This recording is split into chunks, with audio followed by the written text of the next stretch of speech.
It's a hiker's worst nightmare. I couldn't find my own footprints, and I couldn't find a trail. Lost in the blazing heat of a desert wilderness, his food runs out. I figured it was going to be a short hike. Then his water. We lived for about 3 days without water. 5 days in a living hell. Nobody knows where I am. Barely clinging to life. I was preparing for my own funeral. When is that point when they're looking for a body? In his sweltering fight to survive. In the wild, when things go bad, they go bad fast. Without warning, your life can hang by a thread. Adventurer and survivor Craig DeMartino fought back from his own wilderness disaster to reclaim his life. Now Craig meets other courageous outdoorsmen who beat the odds and return from their own fight to survive.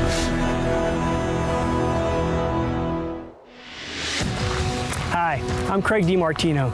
A lot of us have rituals, things we do or say to clear our heads and get us ready for the next adventure. For me, it's packing and sorting the gear for the next trip. After closing a big real estate deal, Ed Rosenthal liked to go for a hike to clear his head. He was an experienced hiker, and he chose a familiar trail here in Joshua Tree National Park. But even experienced hikers get turned around, sometimes even lost. Surviving for days under the scorching sun with no water or food would take a miracle, one fueled by faith and Ed's incredible will to live. Joshua Tree National Park in Southern California is one of the most unique parks in the U.S. Here, two deserts meet, creating an arid landscape dotted with plants that long ago adapted to this rugged terrain.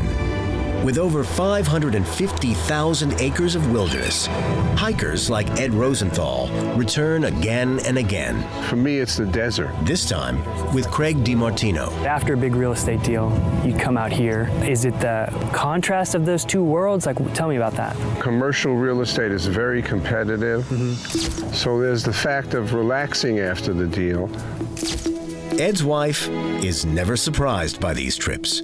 It was like his way to celebrate, and I always knew to stay away from him. It was like, don't ask him any questions. You know he's going to go somewhere. He's going to do a hike. And I go away, and my wife will know where I'm staying, but she may not know anything about the hike or where I'm going. Ed's plan was to hike a trail he had done before. It started at Black Rock Canyon Campground and went up to Warren Peak, 5.5 miles round trip. I had done this hike 12 to 15 times before. I no longer used a map or a compass going on the trail because I had it memorized, or so I thought. I had asked a guy where was a good place to park near the trailhead. Right over there. Thanks. I pulled in and parked. I figured it was going to be a short hike. I didn't take extra water. I didn't take a long shirt or long pants.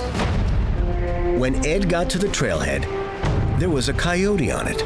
Neither made a move at first. In retrospect, I think that coyote was a warning that I shouldn't go on the trail that day. But Ed didn't heed the warning, nor was he concerned about September desert temperatures that could easily reach 100 degrees during the day and drop at night. He was, after all, only hiking for a few hours. With a packed lunch and a few essential wilderness items in his backpack, Ed took off. The hike was fantastic. I felt great. The view from Warren Peak, you see all the way across to Palm Springs, and it's just awesome. After savoring the view and his lunch, Ed started back down the trail around 2 o'clock. I saw I couldn't find my own footprints, and I couldn't find a trail. I kept looking around the hillside for a way down and found nothing. Ed crisscrossed the top of the hill, but still couldn't find his footprints. That looks good. Finally, he thought he spotted a trail below. And it must be headed toward the parking lot. And I jumped down. And that was the fateful decision. I looked back up and saw I can't get back up. There was only one direction to go, so Ed followed what he thought was a real trail. He didn't recognize it as a dry waterfall bed. As I kept going down, all of a sudden I found myself on a steep incline and really felt like I'm in the wilderness. I shouldn't be there. Now he was really worried. He had been hiking for hours in the hot desert heat, and the afternoon was quickly slipping away. And then I saw there was no trail, and I was looking down into a chasm, into a series of landings that had no end. He decided to call for help, but his cell phone had no reception. Again, he had no choice. He had to turn around and go back up the hill. I pounded into the hillside the name of my boss that I was angry at my old firm. Damn it, damn it. And I cursed him as I climbed up the hill. By the end of the day, Ed came to the worst possible conclusion. I'll never forget, I looked out at the vista of the desert. Oh my God, I'm headed into the Sonoran Desert, the hotter desert, and I'm going in the completely wrong direction. I was lost, and I knew no one would know about it. Ed Rosenthal had gone for a day hike in Joshua Tree National Park. But he lost his way in the dry, hot terrain. And by nightfall, he was out of water. It started to get dark, and I found a comfortable little canyon. I didn't think anyone was looking for me at that point, but still, I took my emergency blanket out and I started signaling with my headlamp. Exhausted from the heat and hiking, Ed gave up signaling and fell asleep. When he woke early the next morning, he tried to eat some dates, but his mouth was so dry, he couldn't chew. I tried to drink my urine in a cup I had with me, and I got it in my mouth. It made me nauseous. I spit it out and said, "Oh, I'd rather be dead." Ed dug deep and found the strength to keep walking. He ended up in a canyon he named Purple Canyon, where he came to a very important realization. When I turned into this canyon along the way, it felt really good to just feel like a little child and something bigger was guiding you along. Even though you're not in control of it. If I kept fighting every minute, I never would have made it out of there. I would have had a heart attack. As the day heated up into the high 90s, dehydration began to really take its toll on his body. That was the day that broke the heat record in Los Angeles. And I'm out on the desert, and I realized no one could survive this heat. Desperate to get out of the sun, he spotted the only shade, a juniper tree.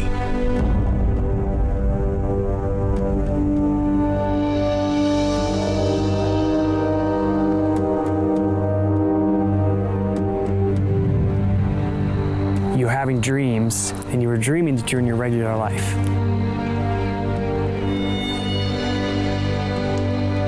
And then you'd feel the sun burn your legs, and you'd wake up, and you'd be in this hell on earth.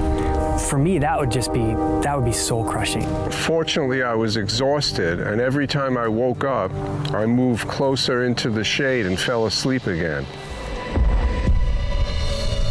At different times during the day, Ed would hallucinate, thinking he heard a horse or saw a car.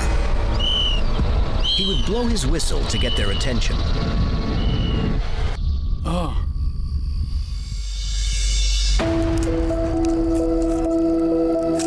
He tried to cut into a yucca tree, hoping to get some moisture from it.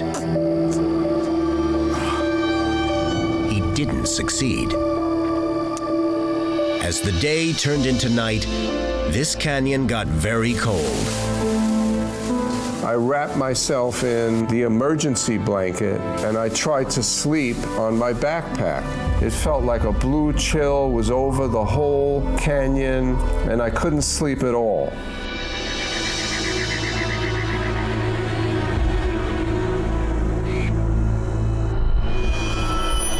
By Sunday, Ed had been without food and water for nearly 2 days, with temperatures in the 90s. If he was to stay alive, he knew he had to find better shelter from the sun. There was a split rock I found, and I literally went and hid inside this rock and fell asleep.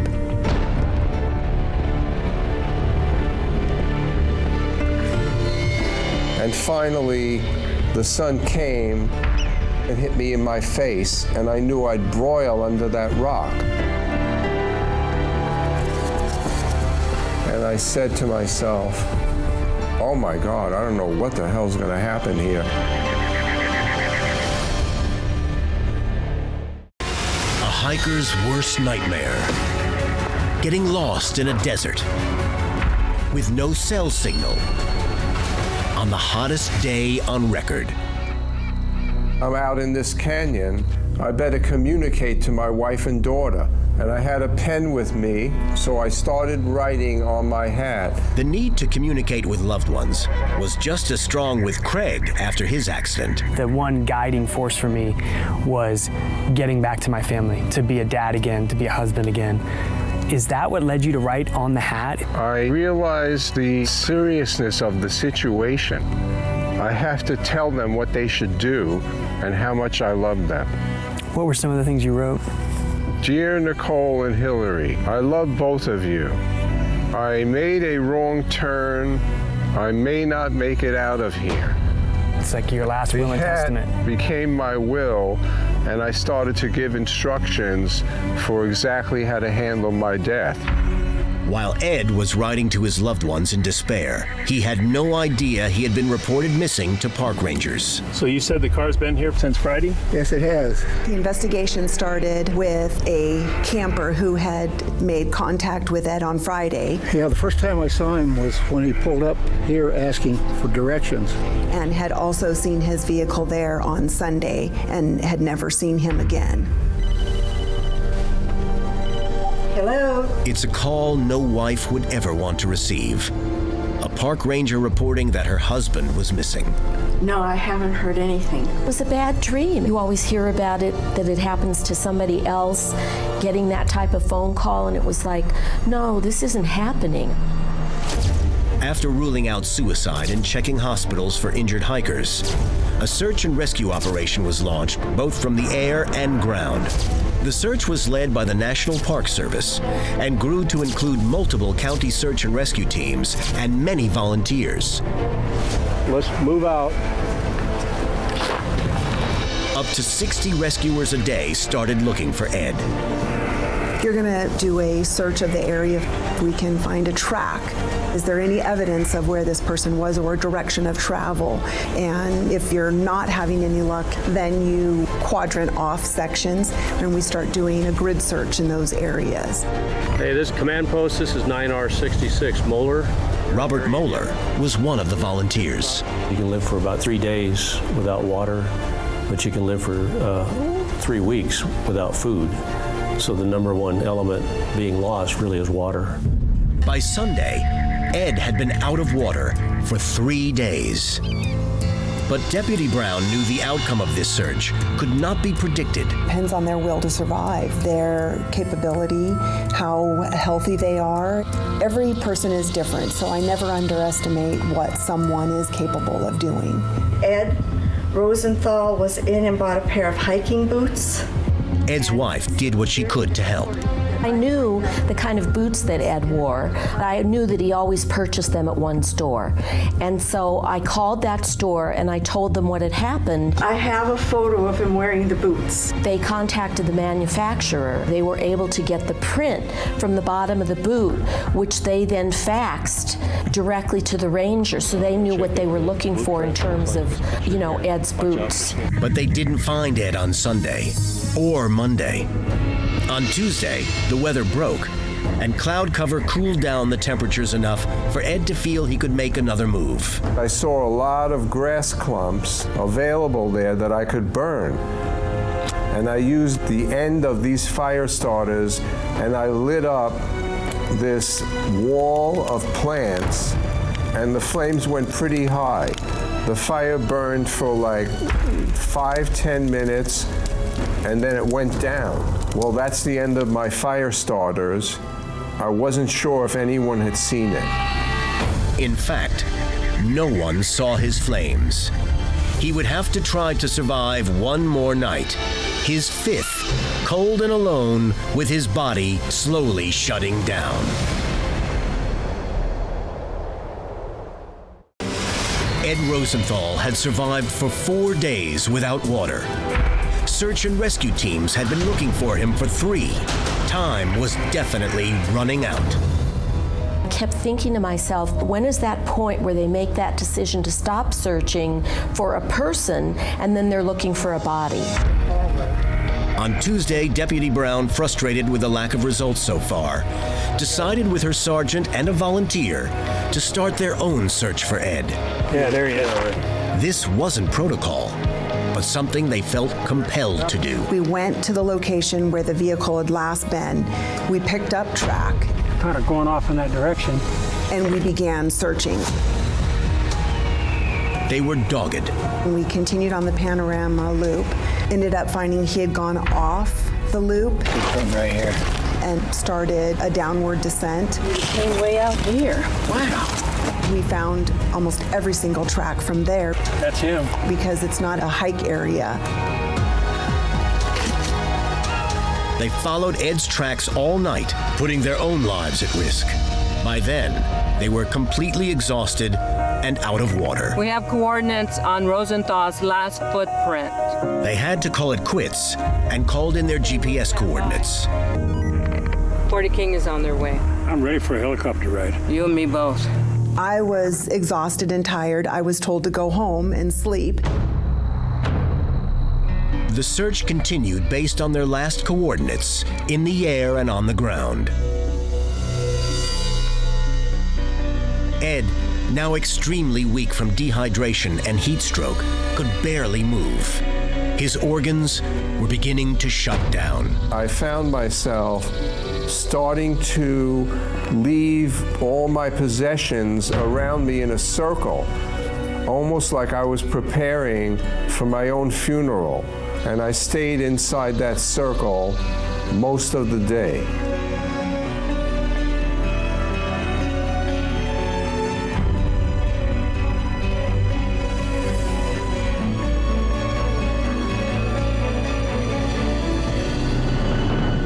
Thursday morning was the only morning I didn't wake up. I was gone.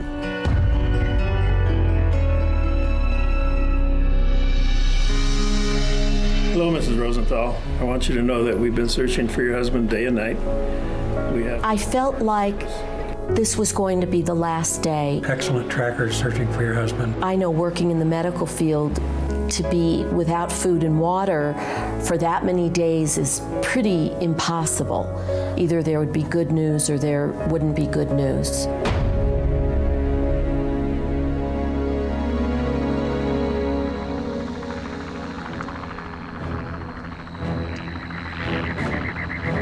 I heard a helicopter.